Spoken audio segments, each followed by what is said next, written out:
terribly sorry.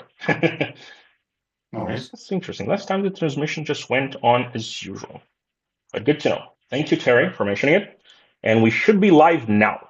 Okay. That was a mistake Great. on my end then. I had clicked one of the buttons specifically tied to OBS and not tied to YouTube. But now I am 100% sure that we are live. So a brief round of presentations again. My name is Pedro. Most of you know me as Nathari. I'm one of the moderators on the Discord server. I'm here with Terry, otherwise known as Pterodactyl, one of the moderators from the Discord server.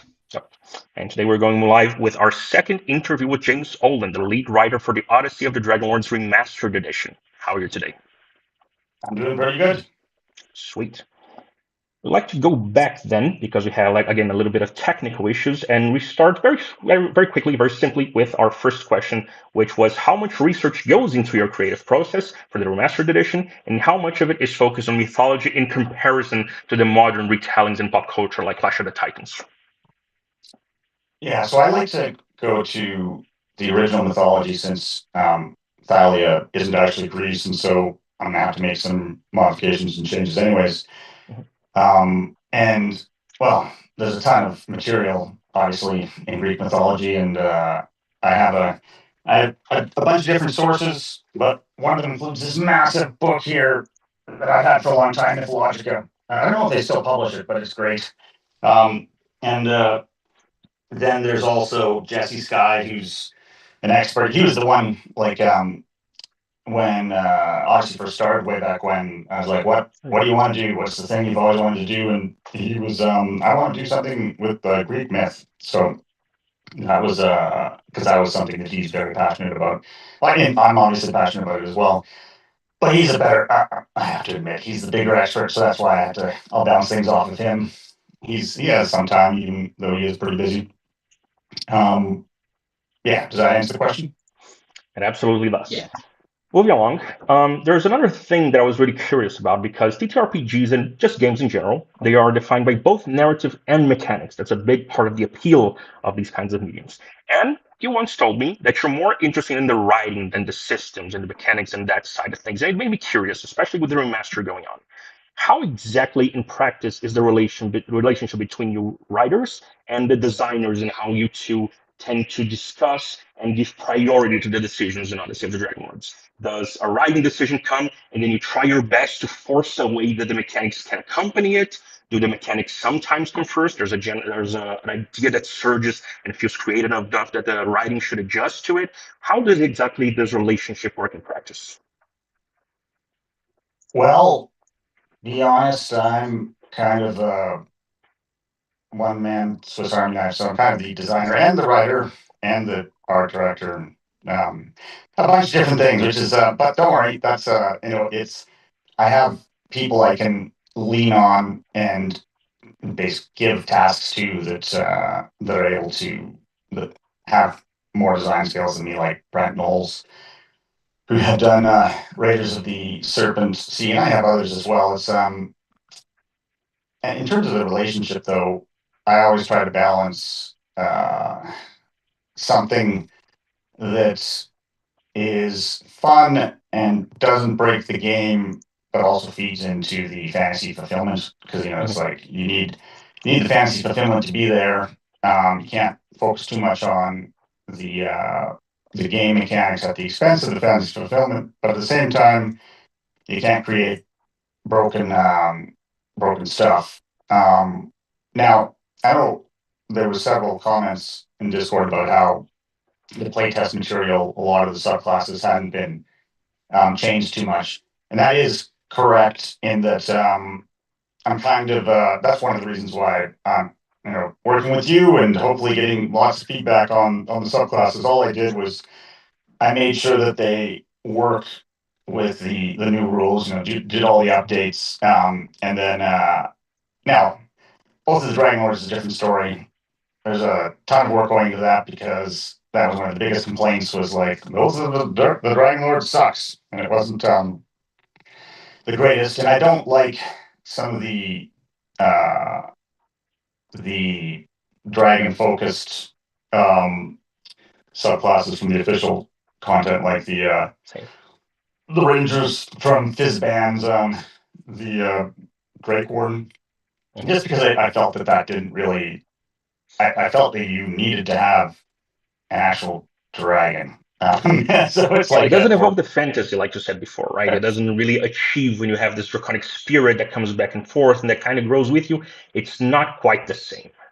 No, not. yeah, but at the same time, I have to be balanced and it needs to feel powerful. So I've been you probably saw from the playtest. The thing I'm experimenting with is it's hard to balance around the dragon stat blocks. For sure. So I went to third editions. I think maybe fourth edition had this as well, but I never really played fourth edition. But like the 12 Ages of Dragons, and I lifted the ages in between there so that I could instead of a wormling, it's a hatchling, and it's very similar to the wormling, but balanced for the and same with the juvenile. It's just a way to balance the dragons without having to so nerf them that they don't feel like I don't want to create like a basic stat block that's like, and you get their proficiency bonus increases with yours. And then it feels not like a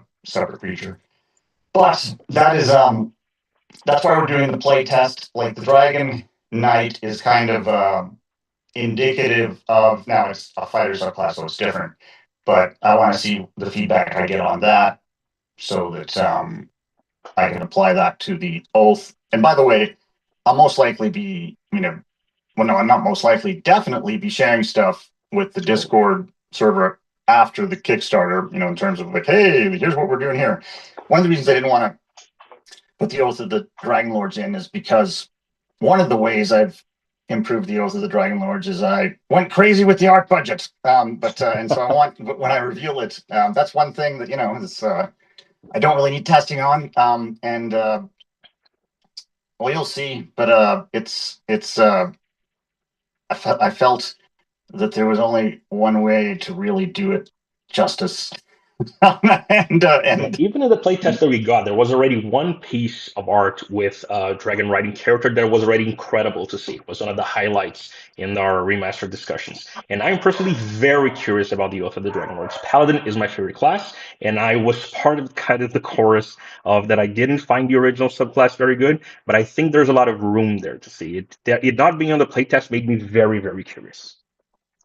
Yeah, don't worry. I'll be. I just want to make sure that when I, because it's that I put the best foot forward when I show it to Discord, so that you'll focus on the things that I'm not as certain about, instead of like the art is total like I want to make sure it's in a good place, and because I know that it's going to be it's the most important subclass to get right. So don't worry about that one. It's the one I definitely want to get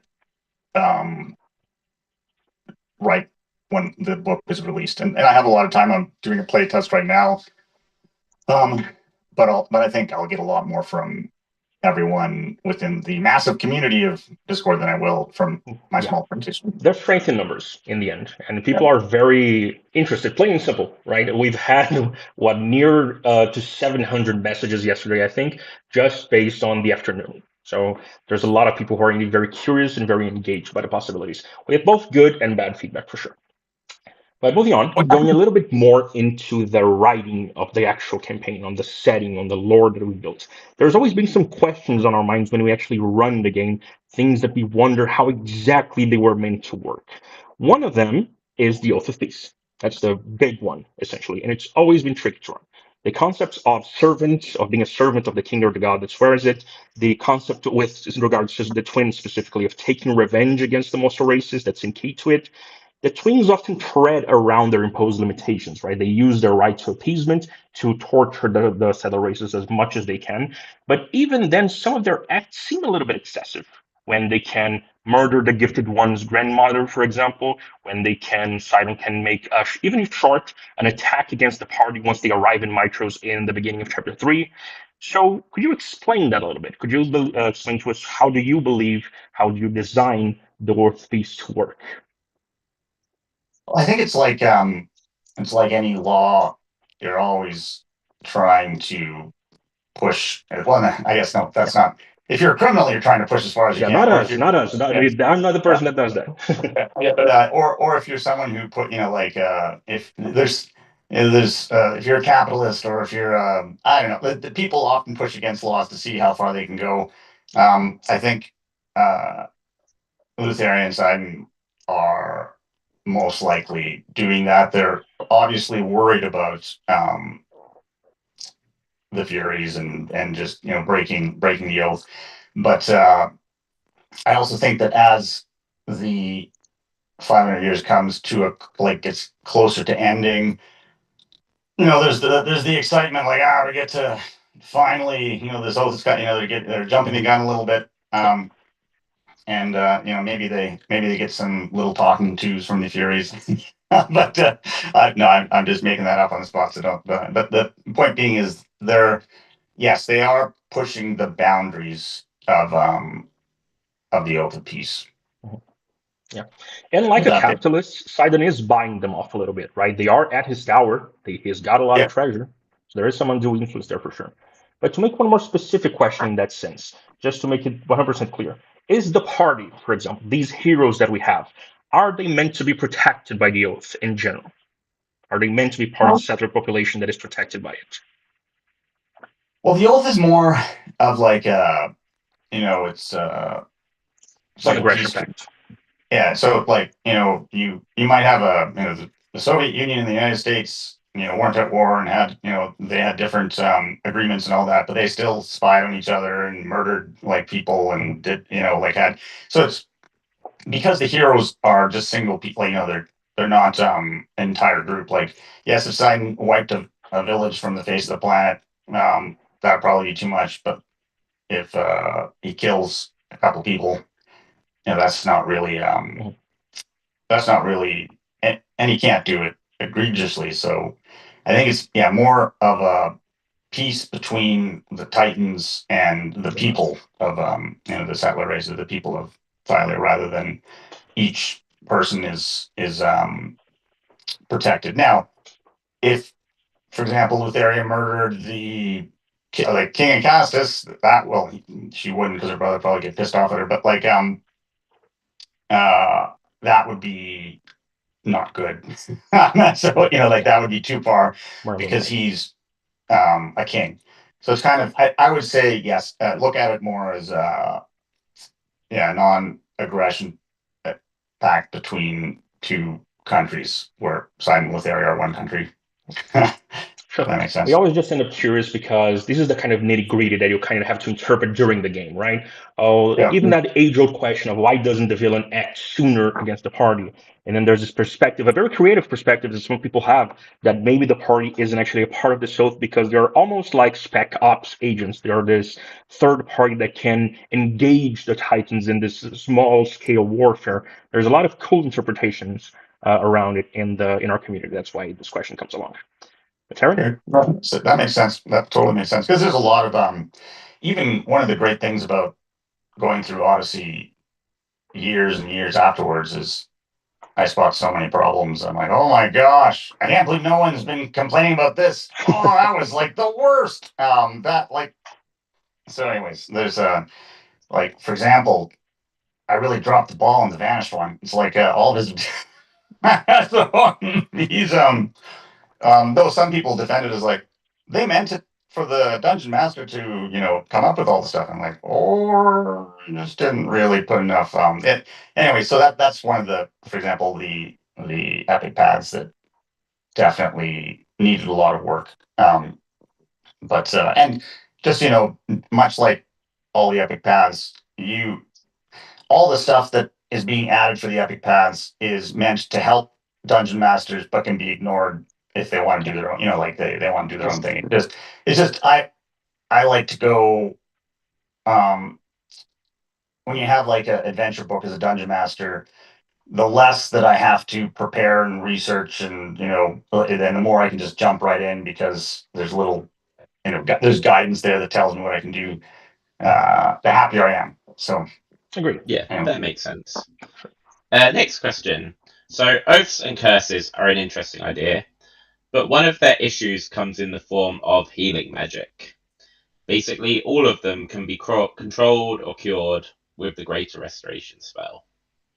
Have you considered including a more mythological approach to cleansing curses, such as looking for sacred sites for purification, or making special sacrifices to the gods, or looking for MacGuffin-style healing items? Yeah, so I have the exact same. It's a problem with Dungeons and Dragons in general, Yeah, in that all that, like, for example, in very Dungeons and much so. Dragons, it's pointless to run like a survival campaign where Yeah, you don't have water and food, and then the druid goes, "Here's a good berry," and you're like, and "No." 8 hours of sleep and you're fully healed again, no injuries. So it's like, um, the good thing about curses is you can have curses that aren't instantly healed by. You just have to have like a um, text that says, greater this. You need to cast greater restoration in the Temple of the Five. Like, in order to that's and so I don't want to make, like, especially in the great labors where you're lower level and greater restoration is really hard to come across. It's more like, hey, you got to give um make it easier for players to overcome things like petrification. I know that was something you guys had brought up in the last session, but then at higher levels, all that stuff is just like, it's just like you got a sliver in your finger. It's like, hey, Mhm. great restoration. I don't want Yeah. to. So yeah, no, I'm. It's a balance. Like, for the stuff that is really powerful and important. I've been looking at that, and I like, hopefully some of the feedback I get is, this particular curse or this particular aspect was too easy for the, and I can look at that. Yeah, that makes sense. It Neth? absolutely does. And there's a lot of that's the risk of early soft locking, right? But at the same time, that's why I like the idea of this mythological approach to healing curses because it is diverse. It doesn't lock you into the necessity of greater restoration while also providing a more interesting story. I think that's the best of both worlds. That's what was one of my personal hopes essentially for the remaster. But moving along, we also wanted to talk a little bit more about the actual campaign. This conversation, for example, was inspired by Hilton, who is in our chat right now. And basically, the twins are distant villains, essentially. Lotheria is less so due to her nightmares, which often makes her feel more like a more engaging antagonist for players. Meanwhile, Acastus, Istor, and the twins, Proxies, and Gaius and Conjurers are quite inactive. They're underachieving villains. They don't do much. So, first question, are there any plans to expand the roles of these four antagonists? Um, well, yes, but it's more in how their relationship interacts with the epic paths. But no, it is a good point, because it's like, it's something that I always find about Dungeons and Dragons adventures. For the most part, the villains don't do anything until the very end. Curse of Strahd's a notable um, Exception. outlier, and it's also the most popular D&D adventure. So that's um, a good piece of feedback. The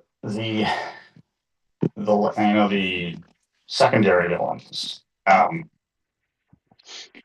That's like, we did a little bit, like, Gaius appearing at Mythos, so you got to see him once before you barge into his room and hack his head off. But that's probably not enough. Anyways.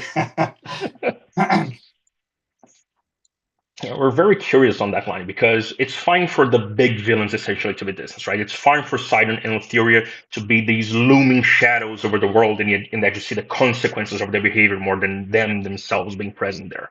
But these proxy villains, they're an opportunity, right? They're the guys who are there in the thick of it that can engage with the party. That's why I usually mention their names in a way that I think there's so much that we can do with them there. I'm hopeful for the remaster in that sense.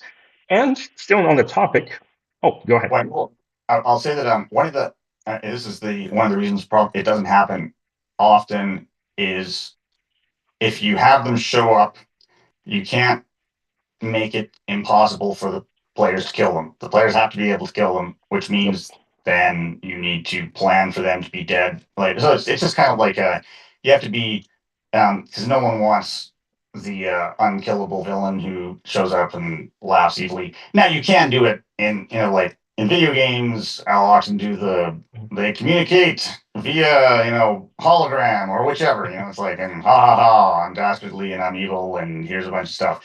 But like, or cutscenes, but you don't really have cutscenes in tabletop RPGs. Well, the West End game Star Wars use them. Don't worry, I'm not putting them in because it worked for the. I don't know if anybody played that. That's a really ancient game. But they actually had cutscenes, like where the dungeon master read the cutscene of like the. I'll shut up now. Like, get to the next question. No need to worry about it. It's still on the same topic because, again, it's fine for these villains to be looming and for us to have proxy villains in between. But at the same time, Lutheria kind of steals the show from Sidon a little bit because of her nightmares. Do you have any tips on how to better run Sidon specifically as a villain and have him be more worthy of the party's attention before the climax? Maybe tying him into some of which he already is a little bit, but like on the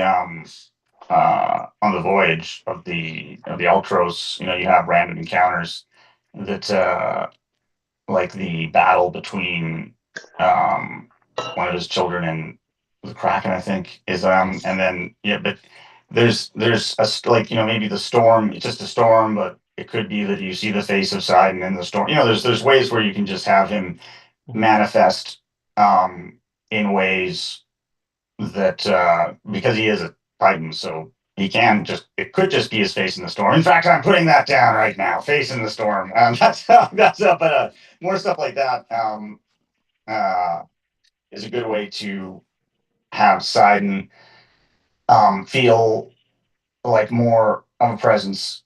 Though I do say that, like, I think Lutheria is just a more interesting villain because Sidon is like the I'm big and I'm bad. Well, Lutheria is just yeah. She's I think she's more popular too, but maybe I'm wrong. Maybe there's people who are more interested. Anyways, what's the next question? I can't hear you. Next question is inspired by the broader community. Okay. Is there anything you can share with us about new epic paths and or revisions to the current ones? So, there are no new epic paths because there was enough problems with the existing epic paths and plus, trying to fill them out was enough pages on its own. But the things that I've been focusing on is making sure that every single objective is actually in the book and given the appropriate amount of content. Because right now it's very the amount of content focused on the epic paths when you're in the adventure book is too light. And then also how do the epic paths like culminate in the battle for Mythos and afterwards and how do there's a whole bunch of different aspects with the existing epic paths that I want to try to address. And there's been a ton of effort in that regard, like just making sure that like the vanished one is you're like, and you must find your ancestor. Yeah.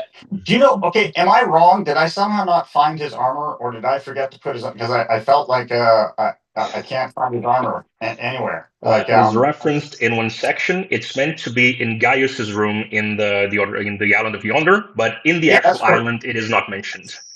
Yeah, so that's what those are. So that's where it is now. But I mean, I was like, did I forget it? And I even searched for and I was like, there's nothing. So yes, there's that was bad. And there's others that have things like have goals that are missing. So those are the easy ones, but then there's also just making sure that to blow out the amount of content devoted to each the each of the events that take place, so that you feel as a player. Now, as a dungeon master, you can go a different direction, but like again, it's, hey, dungeon master, you don't have to just make stuff up on the fly, because if you had to do that, why even bother buying this book? It's like you want to have as much Exactly. detail as you can, so that you can run the adventures in a really good way. So yes, there's a lot more energy and focus on the epic paths, and having all the years between was good, because I think it was just me and Jesse were pretty tired at the end, and it was like we're doing the epic path. I was like, I thought there was. Why did we not do the Vanished One's descendants? Because there's no. I know that we had been talking about what if the player is male or female, or what if the. And I'm like, but these are like literally A, the player can say I don't have descendants, but B, they're like 15 to 20 generations, and if you like it, you can really, you don't have to worry about like, well, what if the player was this? Well, as long as it's in the same bloodline, like if you're a centaur, well, your descendant should be a centaur, but like that's Yeah, but you like can have soft guidelines essentially. Enough time has passed. Yeah. Wholeheartedly agree. yeah. So that's one that though it is actually pretty, like that gets a whole like 800 to 1,000 words. I think it's a page of text basically for the Vanished One's descendants, just to give some guidance there. So if you're playing Nymph, I'm kind of that's like a Nymph who's a Vanished One is really difficult. And if you want It's unusual descendants, for sure. yeah, but I even addressed that one. What's the other one? There's two species that were difficult. Anyways, yeah. I'll say that I wholeheartedly agree with essentially everything you said, but I love the Vanished One. In spite of its flaws, I believe it has a really strong core concept and a theme that you don't often see in TTRPGs. That is this exploration of essentially what is a toxic relationship with a nymph, like with someone that is both your savior and still your kidnapper. I think it's a rare theme, but a very mythological theme. I do love the concept of it, and I'm very happy to see it being expanded. Yeah, no, it's probably, that's why it's so weird that it was because both me and Jesse loved that one probably the most as well. It's Odysseus. This is obviously the Dragon Lord, and that's the Odysseus like background. So and oh, what's going to be great is I was thinking I got to do some kind of promotion when Christopher Nolan's movie comes out next year, which I'm so excited about. Wow, am I excited about? There's two movies I'm excited about: Christopher Nolan's Odysseus and Denis Villeneuve's Dune 3. But that's just anyways. Dune Messiah.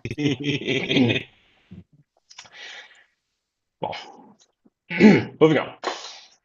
This is going to be relatively quick, but I still wanted to ask. You mentioned sensitive themes earlier today, and I wanted to take it in one particular direction. Once again, like I said before, I enjoy the idea of mature themes in this kind of medium, in this kind of experience. But sometimes I feel that Odyssey of the Dragonlords attempts to tread a path to engage with these themes, but it lacks a purpose or a functional point to it, and it ends up feeling like Edge for its own sake. And the example that I wanted to use was infanticide. We have two opportunities as a party to engage with that theme. We meet the troglodytes and we meet goatlings in the bossy temple. And in both of those situations, we find younglings among them that is essentially an opportunity for you to destroy them. And that's fine. But there's less of a dilemma there. There's a dilemma. There's less of it because of their monstrous nature. And I was wondering, for example, would that be taken in a remaster to the next point of conclusion? Would it be possible for either a native or a settler, for example, to have a child and put us in that situation of the Iliad, of trying to decide if we protect this child or if it really is worth it to try and commit this act of violence in the hopes of protecting yourself in the future? Is that an angle that you think could be explored? So you mean like the baby Hitler? Essentially, like Less radical, but yeah, that's the idea. no, but I mean, yeah, you're like, no, that's very interesting actually, and that's a good idea. I'm like, I probably put those in there because I like to torture my players with whatever. Because I'm like, well, what do you do? Because like it's not like they're just wolves or something. It's or like they're humanoids that can talk, and so it is a little bit of a what happens? Does Aragorn slaughter the baby orcs? Like, you never find out. Maybe it's not meant to be answered, but anyways. Yeah. But it's difficult enough to grapple with, right? It is the question of the seat of Troy with Astyanax and the Iliad, and it is a theme that is heavy, that is difficult. But I think this edition, even though it includes technically it includes more violence into the campaign, it makes it so this violence has a point, right? It makes it so that this conflict has an end in mind that drives the players to a situation that it's difficult, that is stressful, but but that can be meaningful in the end in a way that I think limiting it to the troglodytes, for example, isn't. Yeah, no, that's actually like when I get kind of the feedback on like the list of what like the Discord community would love to see in the book. And one of the things I'd love to see is here's the elements of Greek myth that we wanted to see in it but weren't there. Now there's some things that are the story already exists, so it's like like it can't change the entire story. But for example, your baby Hitler is like it is in Greek myth. Well, not baby Hitler, but I mean like you get what I'm saying. If you could, that's something that can be added without unraveling the rest of the story and plots and everything else. Well, that's very interesting, and I think it fits very well with what you mentioned in the previous interview as well, that the way to quote unquote fix some of these issues with sensitive themes might be to add more to them in a way that makes it meaningful instead of just flat out removing them, right? Yeah. But following along, I think we have time for two more questions essentially, and I wanted to ask something specifically about myths as well, kind of a cherry on top of the lore cake. Recently, this discussion comes back and forth from time to time, but it has resurfaced recently, and it's about Balmitria's gambit in the myth Game of the Gods. What exactly happened in that story that allowed Balmitria and her family to become divine? Does she somehow win the game after stabbing herself? Does her blood mixing with divinity on the board enable her to take the prize and run with it before the game can be concluded? What exactly happens there that leads to the result that we know? Can I have time to consider because I haven't looked at that in give me how about for our next session I will We could put a pin on it. Yeah, let's put it because I can't I'd just be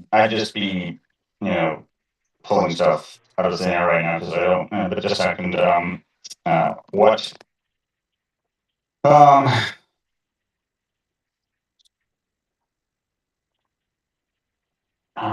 all right, I will Okay. I will definitely We'll have other opportunities, no worries. We'll put a pin on that, and we won't forget because that is a question that, again, it comes up every once in a while, and people have strong opinions on it. I am personally of the opinion that Balmitria took the money and ran when she could, and I would love to have a conclusion to that idea because it is the key myth, right? It's the most interesting myth, and it's the one that that is the biggest mystery behind it all. So we would love to have an answer, and we will get one next week. But we still have a couple more questions. Terry, go ahead. Okay, as currently written, Arisia is essentially gated until the start of Chapter 10. However, throughout the years, many groups have shown interest in visiting it as part of Chapter 5. Are there any plans to offer a version of Arisia that is interactable and engaging at that point in the story? Well, I can, but not currently. No, but that's a good that. The good thing about the Arasia chapter is it describes the city as a city without it being an adventure. It's more like here's all the NPCs and all that. So that's not that's doable without having to like create even like the number of pages that have been added now are I think we're past 250 and I even cut some pages, but it's still like I'm trying to make sure that the Odyssey Dragonlord's book doesn't get so massive that it's like the old one that's gonna but it's fine. Anyways, no, No, so that's a Aresia in when you're on your Odyssey, basically. Yeah. Yeah. Yeah, no, that's a good idea. And if it hadn't been a stretch goal, that likely would have been, so it's like but the stretch goals were the most rushed aspect of course. of the original book. Yeah, I can work with that. I don't have as much experience as other DMs as running as Reezy. I've only run it the once, but it's cool to see that the different groups can explore it earlier on, and the possibility of being able to take a look when they're exploring. I know that my group say they look at the map and they quite often say, "I want to go here," even if it's not like on their Antikythera. But it'd be interesting to see how that could work out. Yeah, one of the things I was considering, because I think people have already played Odyssey. If they get the remastered, there'll be a bunch of different ways to play it. But I think one of the ways to play it will be the original characters. It's now been 15 years. You never played, past, because lots of people didn't play past the Battle for Mythos. And now it's far more detailed and interesting. And Interesting, for sure. because there's so much more content in the Forgotten Sea and Cerulean Gulf now, I was thinking of putting the option in the Nether Titans where some of the goals of figuring out how to defeat them might take you to the but that's still I'm just looking at the complexity of that, but just a way for so that if you don't want to replay the whole campaign, you can use those characters but still get to see a lot of the new content that was in the Forgotten Sea and Surrounding Gulf. I'd love to know what people's thoughts are on that as a idea. I know that one of the big reasons of having reavers is to give players a totally different start to the campaign. But maybe it's been long enough that I'm sure some people will just run it from the start to finish a game. Like with the Great Labors. Yeah, I really like the idea of using like some of those islands to be able to use in the later part if you want to. I think that's a really good idea. Oh, and just because I know some people were asking about the maps that came with the original Kickstarter, and one of my goals was those maps are kind of like pointless, but now they're not. So they're because now there's tons of there's things there's if a player goes, I want to go to this part of the map, and often there might be something there that wasn't there before. So it's I think the maps will be far more useful than they were in the original game. It's all incredible to hear. There's so much more we want to say. There's so much more I just want to comment and so much more I want to ask, but I believe our time is running out and we don't want to hold you back unless you have more time. It maybe just let's go with one more question. Let's go with another question.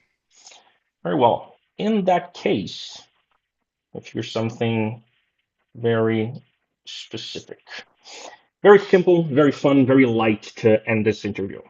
Will Narcissus, God of Beauty, be receiving any art that we might be able to see soon? You talk so much about this whole plethora of art that we're adding, and there's one specific NPC that becomes so relevant in chapters 10 to 12, and he is the God of Beauty, but we have never seen him. That's Narcissus art. I'm just putting it down as like something that people are asking for. That's a really good point because he is.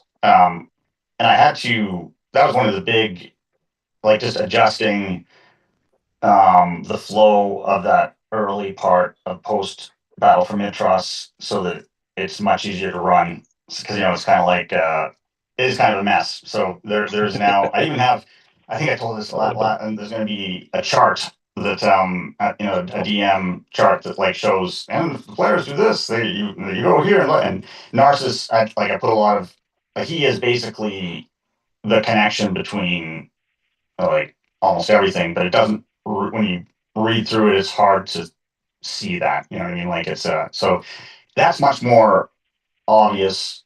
And I know a place in the book where some beautiful art of Narcissus would perfectly fit. So good. That's, by the way, before I go, I just want to say, yeah, I really do want to get feedback from, from the Discord group, because there's a lot of it. This is meant to be something that fans of Odyssey of the Dragon Lords love, and it's one of the things, the dangers of going back to something you've worked on before and making changes to it, is that unlike something that's brand new that has no expectations, there are expectations here. Like, people are and I don't know if you'd be able to meet all of them, but I want to try my best to meet as many as possible. So it's so yeah, I really and it's something that I'll be working on this till I'm forced to send the send the PDF. So I mean, don't worry about that one. But I Until want the to make publishers sure. take it from my cold dead hands. Yes, basically that's how everything I do is like, they eventually, and I always think that it's terrible when it gets like, people are like, what do you think of Knights of the Republic? I was like, I didn't know if it was going to be any good. Same with, like, I thought Baldur's Gate 2 was too short. I know that sounds insane, but like, it's not. That was one of that's every single. I always I don't know. It's all about, like, in my mind, these kind of adventures are about fantasy fulfillment, and you want to give players the chance to fulfill their specific fantasy, which is why you're always trying to stuff more in there. It's like, well, what about the player who loves this? You know what I mean? And that's Anyways, I'm just babbling now. But the point being is, yes, I want to get the feedback from the Discord community is incredibly important to me. Very much so. It's like what Roger Ebert, the movie critic, used to say, right? There's no good movie, no good movie is too long, and no bad movie is short enough. As long as we can make Odyssey of the Dragon Lords, this remastered edition, be the best it possibly can, I'm sure it will do wonders for our community, and we are going to really enjoy the product. We are very thankful for this interview. We're very thankful for this bond that we've been nurturing with our current worlds. On the point of feedback, we have received the forms. People are already answering the form with their perspectives on the playtest. And there is some things we have been talking about, you and me, that we haven't yet divulged to the server. So we will also be bringing more of that in very soon. Okay. I hope everyone is excited. No, that sounds great, and it is exciting, because this is a chance. Well, anyways, I'll let you go. Sorry, I should go now. But like, it was great. It was great talking to you guys, and Thank you. next week we're doing another one, right? And then, We Yeah, absolutely next are. week. We're going to do more of them even after next week if you would like, but absolutely we're doing next week for sure. Actually, I think that'd be that'd be good, because then I can get feedback real time on, for example, the Oath of the Dragon Lords. So it's like, that's gonna We be. would love an opportunity to have pointed conversations about something like that. Yeah, I'm down for that. Yeah, no, that's I'm down for that as well. This is exciting stuff. I love doing this. It is creating worlds and adventures is what I'll be doing far into my retirement. I'm not going to retire. I'm gonna. Well, I don't know. Maybe books will be dead. Then I'll live forever. Yeah, that's what I'm hoping. I'm hoping that they don't get killed off. But that would be a very sad time. But all right. Okay, then, it was great talking to all of you, and Thank you for your next time. week. Thank you. Thank you for coming, and absolutely next week. Have a good day. Thank you. See you later. We will be ending our live stream soon. For everyone who is watching, once again, thank you for being here. Thank you for being a part of this interview. I now realize that I have my face huge on this side because Ohlen leaving kind of screws up a little bit our camera system.